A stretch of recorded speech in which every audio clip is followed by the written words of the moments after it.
Hi, நான் தான் உங்கள் ஏலியன். உலகில் பைக் மாடிஃபிகேஷன், கார் மாடிஃபிகேஷன் போல பாடி மாடிஃபிகேஷனும் மக்களிடையே ட்ரெண்ட் ஆகி வருகிறது. இவை அனைத்தும் செய்ய வெளிநாடுகளில் கட்டுப்பாடுகள் இல்லை என்றாலும் இந்தியாவில் கடும் கட்டுப்பாடுகள் அமலில் உள்ளன. பச்சை குத்துவதை தவிர்த்து காயத்தை விளைவிக்கும் உடல் மாற்ற நடைமுறைகள் சட்டவிரோதமானது என்று இந்திய சட்டங்கள் கூறுகின்றன.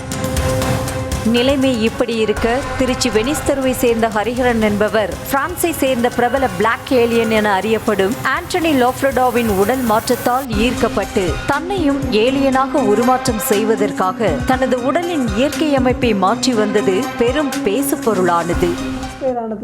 எனக்கு பிளாக் ஏலியன்.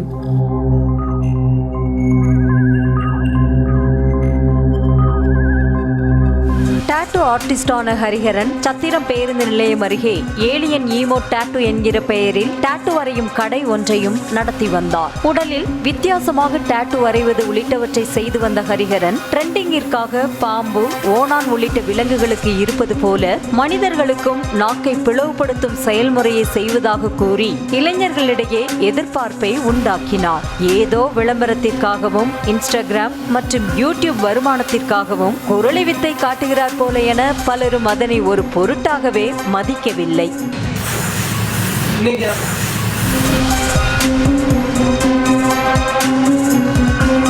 நாக்கை வெட்டி பிளவுபடுத்தும் விளம்பர வித்தை எடுபடாததால் தானே தன்னுடைய நாக்கை பிளவுபடுத்தி கொண்டதுமல்லாமல் அதில் கலரிங் செய்தும் இன்ஸ்டாகிராம் பக்கத்தில் வீடியோவாக வெளியிட்டு பலரையும் அதிர்ச்சியில் ஆழ்த்தினார். பார்ப்பதற்கு பலருக்கும் அருவருப்பாக தோன்றினாலும் பல 2K கிட்ஸ்களுக்கு அது ஒரு இன்ஸ்பிரேஷனாகவே மாறிவிட்டது. இதில் சில இளைஞர்கள் ஹரிஹரனிடம் நேரடியாகவே சென்று நாக்கை நீட்டி வெட்டி கொண்டதாகவும் கூறப்படுகிறது.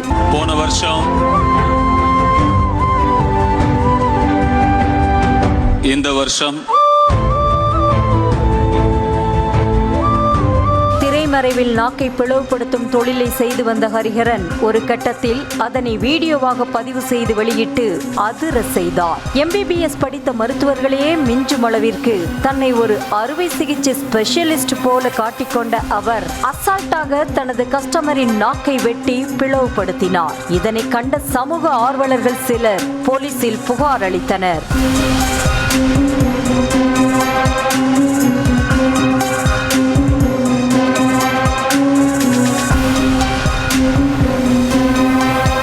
ஹரிஹரனின் இன்ஸ்டா பக்கத்தை பார்வையிட்ட போலீசார் நேராக சென்று அவரையும் அவர் கடையில் பணியாற்றிய ஜெயராமனையும் தட்டி தூக்கினர். அது மட்டுமன்றி உரிய அனுமதி இல்லாமல் டாட்டூ கடையை நடத்தி வந்ததால் கடைக்கும் சீல் வைக்கப்பட்டது.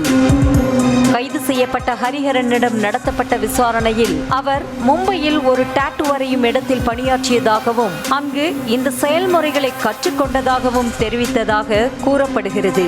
இளம் வயதினரை தவறாக வழிநடத்தியதோடு மருத்துவம் படிக்காமல் சுகாதாரத்துறைக்கே சவால் விடும் வகையில் நடந்து கொண்டு உயிரோடு விளையாடும் இது போன்ற சமூக விஷமிகள் மீது கடும் நடவடிக்கை எடுக்க வேண்டும் என்ற கோரிக்கை எழுந்துள்ளது.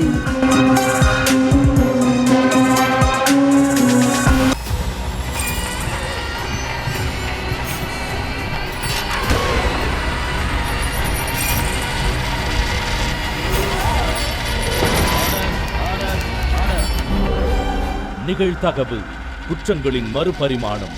நாள்தோறும் இரவு 10 மணிக்கு இணைந்திருங்கள் நமது நியூஸ் தமிழ் தொலைக்காட்சியோடு.